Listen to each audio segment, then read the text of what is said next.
yang kedua lagi, kejadiannya berikutnya lagi, seperti itu, mati lampu. Mati lampu itu, tangan saya dicekel, dipegang lagi begini. Ingat banget saya yang sebelah kiri ini dipegang. Saya perhatikan, ini siapa yang megang? Ini siapa yang megang? Tak perhatikan gitu. Kok mirip bapak ya, mirip ayah saya gitu kan. Terus begitu lampu itu nyala, ini copot, ini lepas. Tadi siapa ya? Ini udah, terus saya cuma diem aja.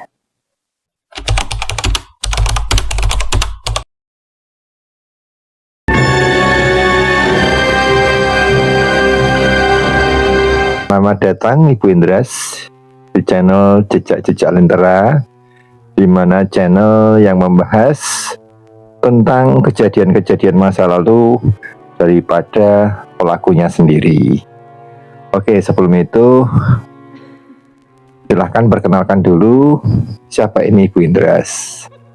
Saya Indrasati Rumluan, domisili saya sekarang di Yogyakarta.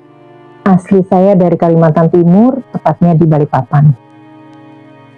Saya 8 berkeluarga, 4 perempuan, 4 laki-laki.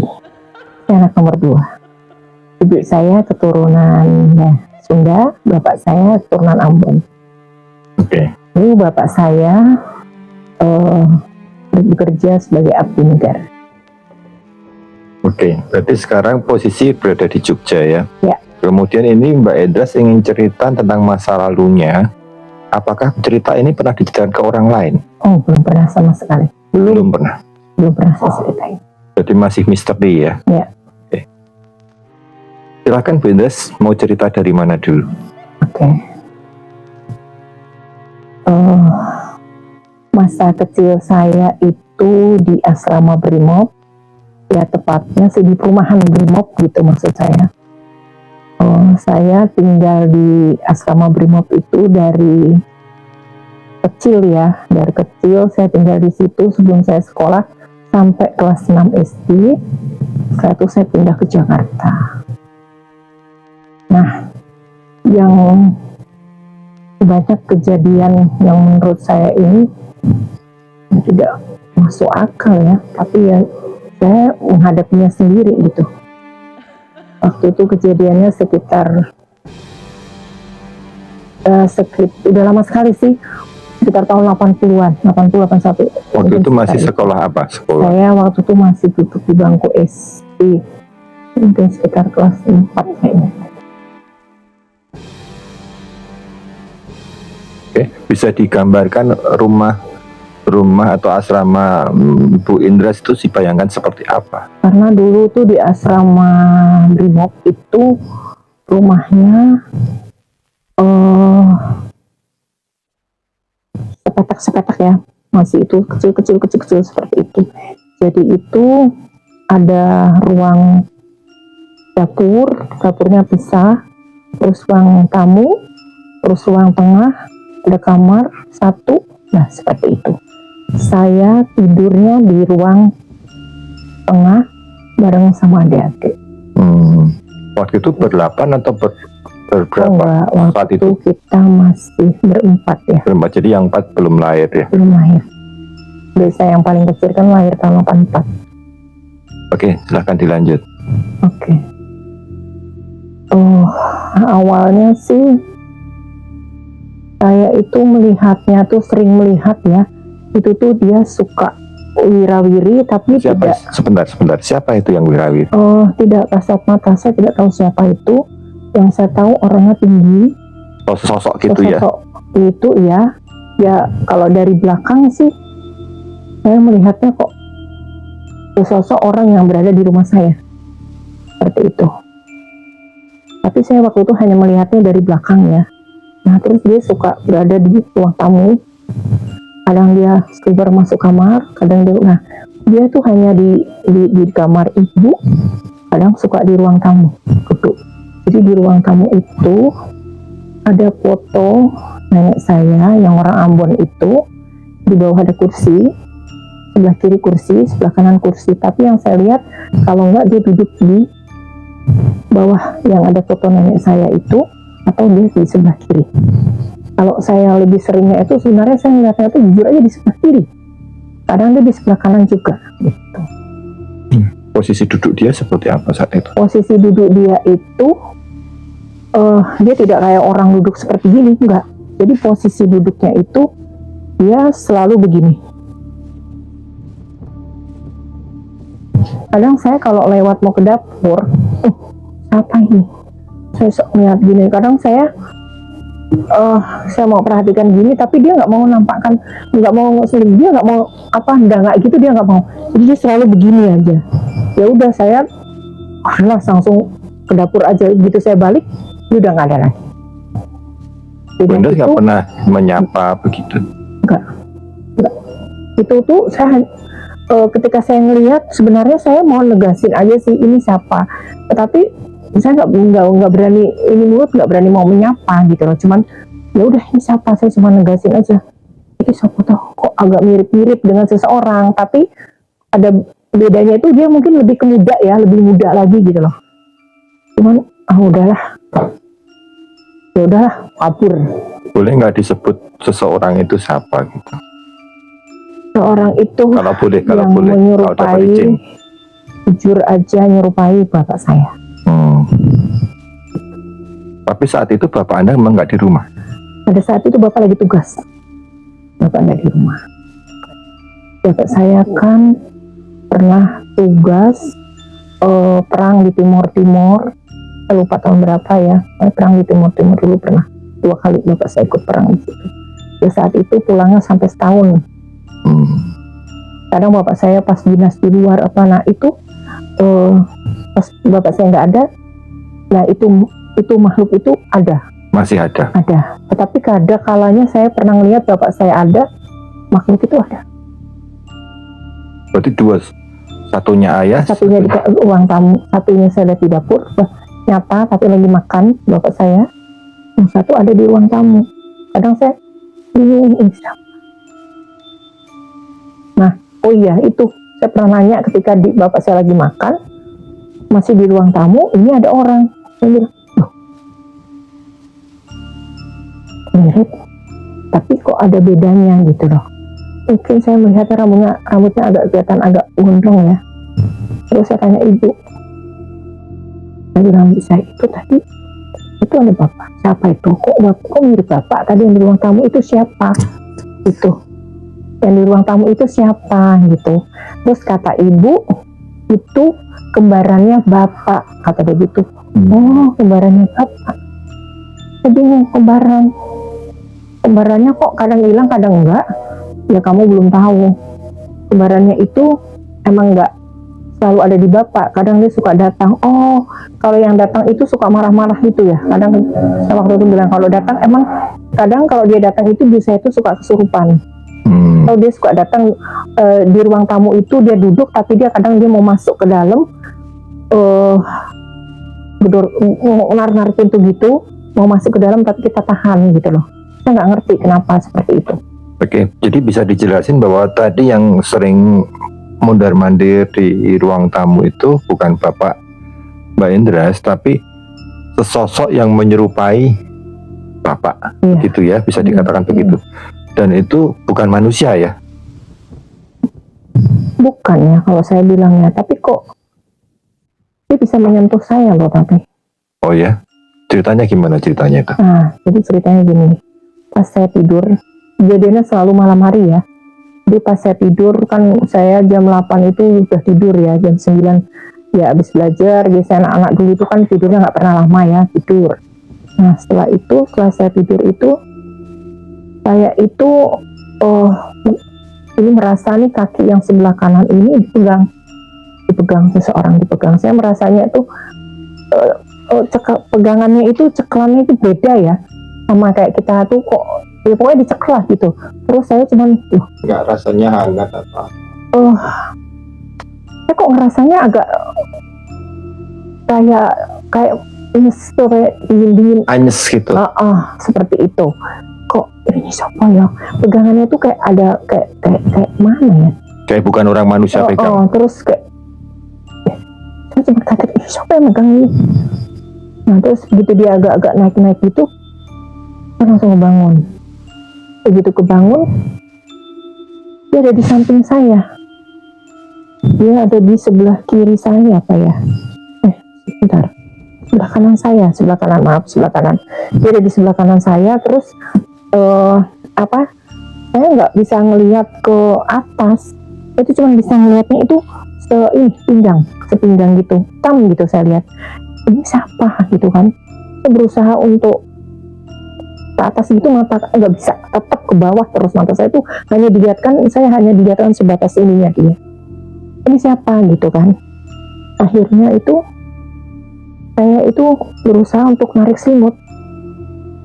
Udah narik selimut, saya taruh lagi narik selimut. Saya berusaha untuk melihat lagi gini, udah nggak ada dia. Hilang. Nggak tahu kemana.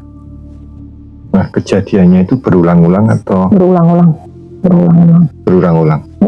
Nah, yang kedua lagi, kejadiannya berikutnya lagi, seperti itu, mati lampu. Mati lampu itu, tangan saya dicekel, dipegang lagi begini. Ingat banget saya yang sebelah kiri ini dipegang. Saya perhatikan, ini siapa yang megang? Tak perhatikan gini, kok mirip bapak ya, mirip ayah saya gitu kan. Terus begitu lampu itu nyala, ini copot, ini kelepas. Tadi siapa ya? Ini udah, terus saya cuma diem aja. Cuman pikiran saya, oh mungkin ini yang dibilang ibu kembaran ya. Tapi kok dia hilang-hilang kan ini? Kok orang dulu tuh mungkin gak kepo seperti sekarang, bisa lihat YouTube, lihat apa ya. Kalau dulu kan ya udah diem aja. Ya betul. Ya diem aja. Bisa kok nggak ngerti, ya wes diem. Udah. Nah, udah. Jadi itu emang kejadiannya itu kadang tidak setiap malam saya digoda. Mungkin karena saya posisi tidurnya, karena saya udah merasa takut, posisi saya tidur itu sekarang suka berada di tengah-tengah adik saya. Tidurnya itu saya merasa di tengah-tengah biar tidak diganggu seperti itu.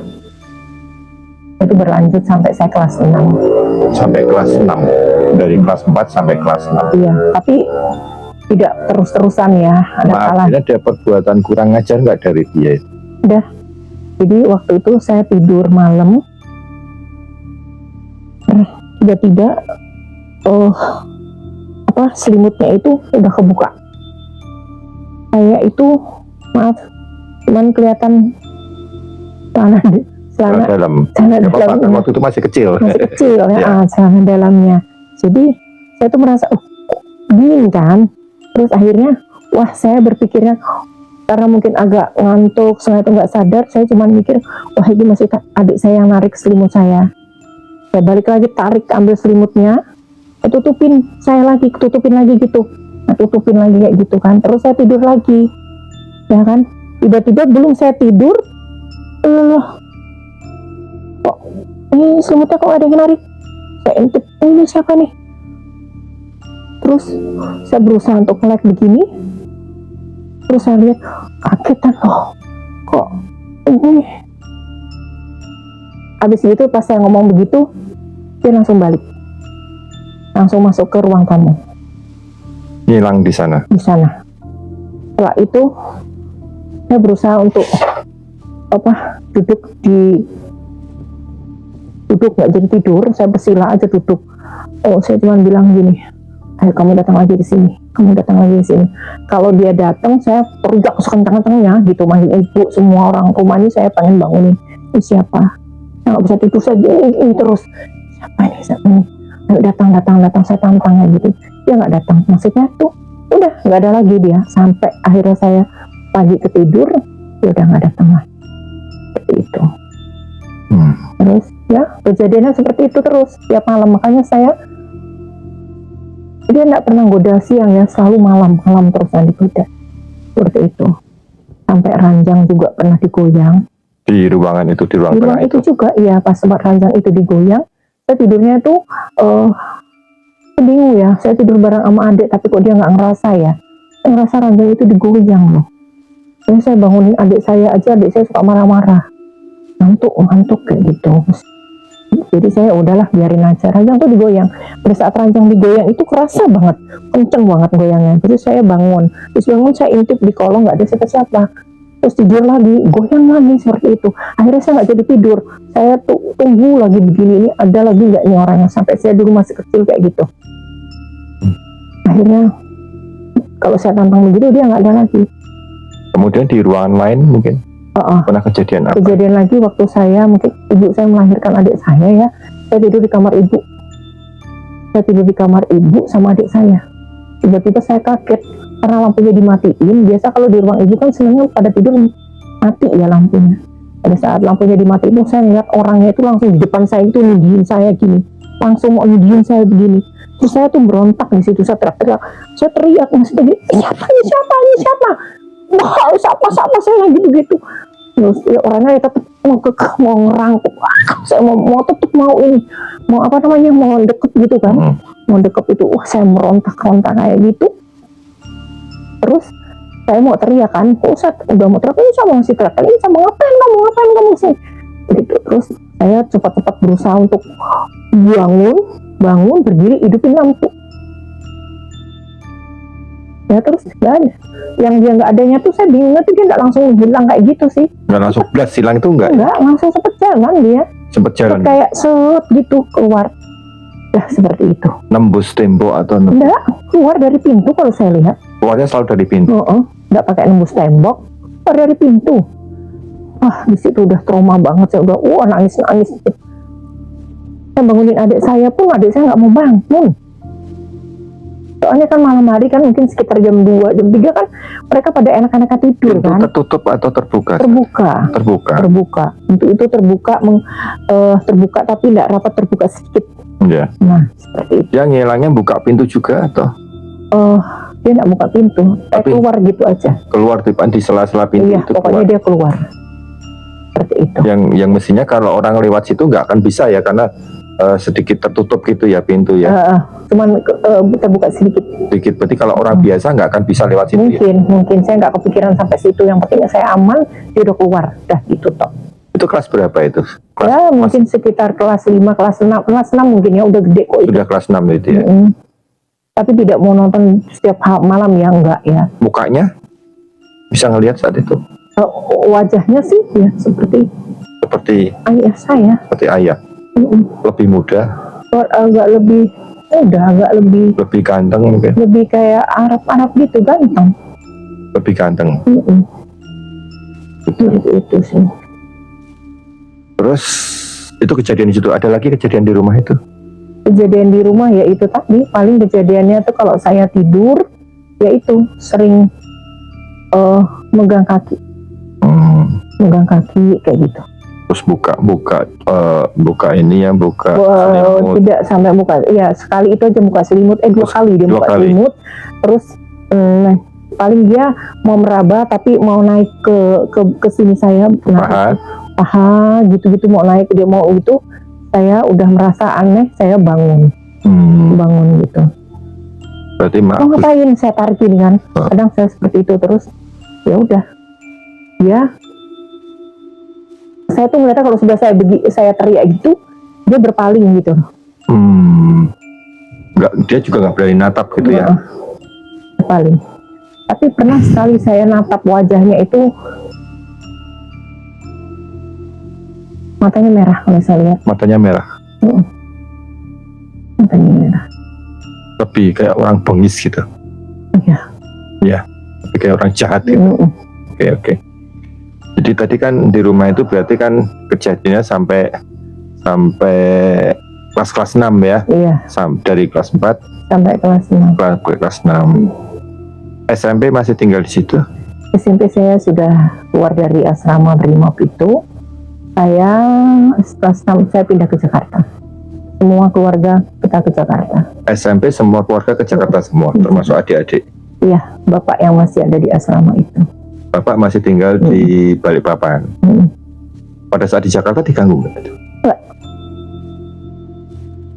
Sama sekali enggak? Di Jakarta sampai lulus, saya balik lagi ke Balikpapan. Lulus SMA, SMP, mau masuk SMA, balik lagi ke Balikpapan. Sekolah di Balikpapan.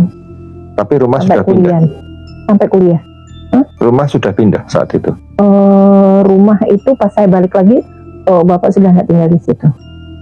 Rumah kampung kita tinggal. Beli di perkampungan kita. Ya. Terus di situ diganggu nggak? Nah, yang kita tinggal di rumah kampung itu namanya Gunung Sari. Namanya Gunung Sari, tapi nggak ada gunungnya. Daerah Gunung Sari. Daerah Gunung Sari itu, di situ kita diganggu lagi. Dengan yang sama hal seperti Dengan itu. yang sama. Malam hari dan melakukannya seperti itu. Sama. Sarung saya ditarik lagi. Nah, yang ganggu itu orangnya bertambah tua nggak? Tidak. Tidak. Orangnya tetap seperti itu, muda terus, nggak pernah tua. Kalau Anda tadi kan bilang bahwa itu mirip Bapak kan? Iya. Tetapi kan Bapak kan juga tua, sudah tua saat itu, sudah berubah mukanya mungkin ya. Tapi dia nggak tua, saya. Dia nggak tua. Nggak tua. Tetap seperti itu. Terus kejadian lagi? Kejadian lagi ada. Tapi saya herannya kejadiannya lagi itu gini. Waktu itu saya sudah kerja. Ya. Sudah kerja kan. Terus saya itu pulang malam. Saya tuh kaget. Pas saya pulang malam kok sudah sampai di rumah kok tiba-tiba ada orang di belakang. Berarti yang saya lihat itu bapak saya.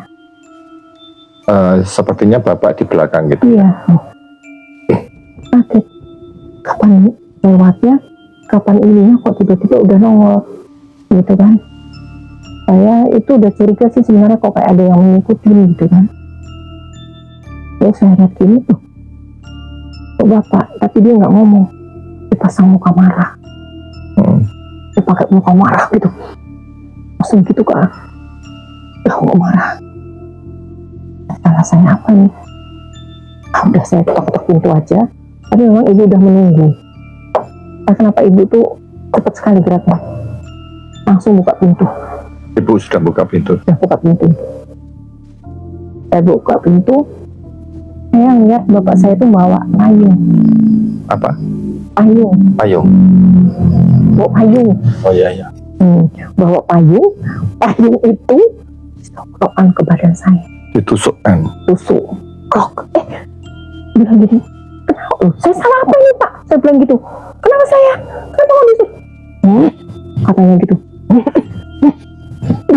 Terus ibu saya bilang gini, pergi kamu, dan kamu anak saya, pergi gitu. Orang itu kok ya langsung pergi. Tapi Bapak di situ saat itu di mana, Bapak? Nggak ada. Bapak emang nggak di rumah? Nggak di rumah. Bapak saya jarang di rumah. Tuh, saya bingung juga. Saya cuma berpikiran gini, itu saudara kembar. Perginya ngilang atau gimana? Ngilang? Tidak, jalan tapi tidak langsung, tidak kelihatan aja, pokoknya cepat sekali gitu loh. Dia jalan segitu hilang. Saya nggak perhatikan setnya dia mau, saya udah nggak perhatikan. Yang saya lihat itu hanya lihat muka ibu, saya lihat gimana caranya saya harus masuk ke dalam rumah dengan secepatnya. Cuma itu tok. Hati saya ini hanya pengen cepat masuk rumah, saya nggak mau ngeliat yang itu. Karena pergi kamu, kata ibu saya, pergi kamu, jangan ganggu kamu, kata gitu. Saya cuma berpikir, ini, ya udah. Jadi saya cepat-cepat masuk aja ke dalam. Terus masuk, udah ganti, udah saya tidur tempat ibu nggak ngomong apa-apa juga. Terakhir diganggu? Ya itu kejadiannya sudah itu terakhir ya? Terakhir setelah itu saya mungkin bukan saya lagi yang diganggu. Benar. Mbak Indra dulu ya, Mbak. Jadi terakhir itu ya, terakhir saya diganggu itu udah. Terus habis itu Mbak Indra nikah udah nggak pernah lagi? Udah nggak pernah. Pindah Jogja udah nggak pernah lagi? Saya udah nggak diganggu lagi. Setelah saya nikah saya sudah nggak diganggu lagi. Setelah saya punya pacar juga saya sudah nggak diganggu lagi. Saat punya pacar pun juga nggak pernah diganggu lagi? Diganggu lagi. Setelah saya nikah saya punya pacar kan posisi masih di Balikpapan kan? Masih di Balikpapan. Tapi nggak pernah diganggu lagi ya? Lagi. Kalau dari perbincangan kita yang lalu bahwa cerita ini kan nggak pernah diungkap ya, nggak pernah ceritakan ke siapapun saat itu. Dengan siapapun. Pertanyaannya kenapa? Ya karena saya melihat, karena saya berpikirnya aib ya ini keluarga, karena saya takutnya karena wujudnya kayak ayah mirip ayah gitu. Mirip banget. Saya juga bingung, ini saya. Bicara dengan ibu juga nggak pernah ya? Nggak pernah, saya cuma bilang, ibu ini saudara kembar bapak. Saudara kembarnya kok jahat banget ya. Sementara bapak itu anak tunggal ya? Anak tunggal. Saya bingung aja seperti itu. Cuman karena saya tahu cuek ya, udahlah, nggak usah lah. Nah, saya nggak terlalu memikirkan kayak gitu loh. Iya. Seperti itu. Terus ini kita berlanjut ya. Beberapa hari yang lalu kan Mbak Endres kemudian mencoba bercerita kepada adik-adik, adik-adik perempuannya. Itu gimana Mbak Endres? Ya, saya cuma cerita ke adik saya perempuan. Ke adik saya perempuan, saya cerita ke adik saya itu yang di Balikpapan. Sebenarnya sih saya, karena saya mau menceritakan misteri ini Iya. ke adik saya cerita karena ini sudah bertahun-tahun saya pendam. Karena kita mau menceritakan misteri ini kan ke jejak-jejak Lentera ini. Sebelumnya saya izin ke adik saya kan, cuman bilang gimana kalau misteri ini saya ungkap, saya punya cerita, saya punya pengalaman yang menurut saya ini mungkin dulu trauma banget ini saya karena ini kejadian masih kecil. Terus saya bilang ke adik saya bahwa saya punya pengalaman, saya pernah diganggu seseorang yang katanya ibu mirip sama bapak. Ini saya terus adik saya bilang begini, oh iya sama, saya juga pernah diganggu. Ini katanya ini memang kembarannya bapak, tapi orangnya jahat banget. Aku juga hampir mau diperkosa. Cerita kayak gitu. Seperti itu sih. Jadi ya sama, adik saya juga digoda hampir mau diperkosa, bajunya terbuka, kakinya juga dipegang. Oh, berarti adik Anda kan yang bercerita berapa orang adik Anda yang diceritain, berapa orang yang diceritain ke? Dua orang. Santi. Dua orang itu sama semua. Sama. Maksudnya juga dia melakukan sama dengan adik-adik Anda. Iya, kalau adik saya yang Santi itu, ya adik saya yang Titin kan dia peka juga orangnya, dia tahu kan. Dia bilang ini saudara kembar bapak dan orangnya lebih jahat. Sama kejadiannya, sama apa yang aku rasakan. Oh sama, katanya kok bisa ya baru kita ungkapkan sekarang, kata dia kayak gitu. Dulu kita nggak pernah cerita, kata dia gitu. Ya karena mungkin takut itu wajahnya mirip bapak itu kan. Nggak, sama sekali kita nggak ada cerita. Berarti sama-sama memendam ya? Dia mendam, dia juga mendam, saya juga mendam, sama-sama. Takut bercerita, mungkin menganggap bahwa ini aibnya nanti ya. Jadi nggak kalau sekelumit yang dilakukan makhluk itu ke adik, ke Titin mungkin. Ke Titin sama. Kalau ke Santi, dia melakukannya beda. Kalau Santi cerita kemarin, Santi juga sama. Dia juga bilang, aduh kak, ini kok kakak cerita seperti itu saya jadi takut katanya. Jadi kayak traumanya dia yang dulu lagi, ibu lagi, saya takut ya kak, kata dia gitu kan. Terus tadinya dia nggak mau ngaku, mungkin karena dia takut kan. Akhirnya terus terpaksa, akhirnya dia cerita bahwa dia itu sama diganggu, tapi dengan cara dia dipeluk dari belakang, katanya dia kayak gitu. Tapi kalau Santi lihat, bapak, kata dia gitu. Yakinnya kayak mukanya bapak kak, mirip banget bapak kak, makanya saya takut. Jadi saya bilang kalau ngeliat bapak langsung kabur, ngeliat bapak turun, ngeliat bapak ini dia nggak mau nemuin bapak karena dia taunya itu bapak, katanya gitu. Sama kak, ini aku pendam juga sekian lama, katanya gitu. Titin juga sama ya? Sama. Oke. Tapi ini kan kejadian udah lama. Apakah mereka juga masih diganggu? Santi dan Titin? Kalau Santi bilang sudah nggak diganggu, tapi kalau Titin dia dari mimpi masih hadir dalam mimpi. Sementara bapak sudah almarhum. Iya. Ya? Sekarang bapak ini sudah almarhum, sudah 14 tahun yang lalu almarhum. Terus 14 tahun yang lalu meninggal. Terus ini masih diganggu tapi lewat mimpi. Keadaan wajahnya tidak berubah, masih lebih ya seperti itu, muda ganteng gitu.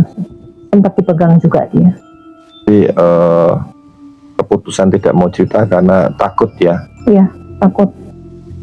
Karena Ibu mungkin itu juga tadi tidak pernah, nggak bisa nggak bisa. menceritakan. Ibu tuh cuma bilang ini saudara kembar bapak. Cuma bilang gitu doang.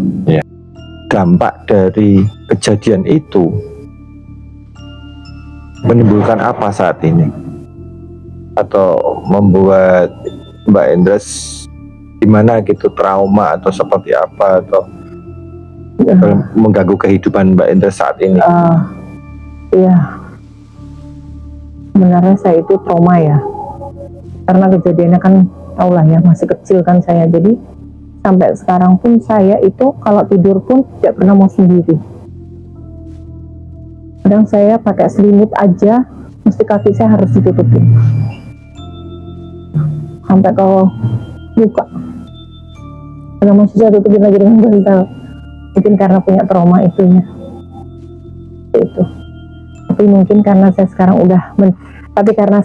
udah menceritakannya seperti ini, mungkin saya biar plong juga.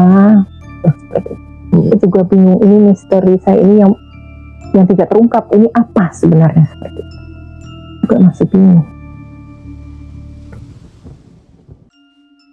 Ada lagi pengen sampaikan? Ya mungkin Masih penasaran nggak siapa dia itu sebetulnya? sebenarnya jujur saya penasaran juga. Ini sosok ini siapa sebenarnya? Saya masih bingung. Ya itu tadi misteri sampai sekarang belum terungkap. Ini apa sebenarnya? Teman-teman, semoga dengan cerita ini Bu Indras menjadi plong ya. Kemudian sudah tidak trauma lagi, walaupun masih ada, tapi paling tidak sudah bercerita melepaskan bebannya. Oke, sampai ketemu lagi di Jejak-Jejak Lentera. Lentera. Terima kasih Bu Indras.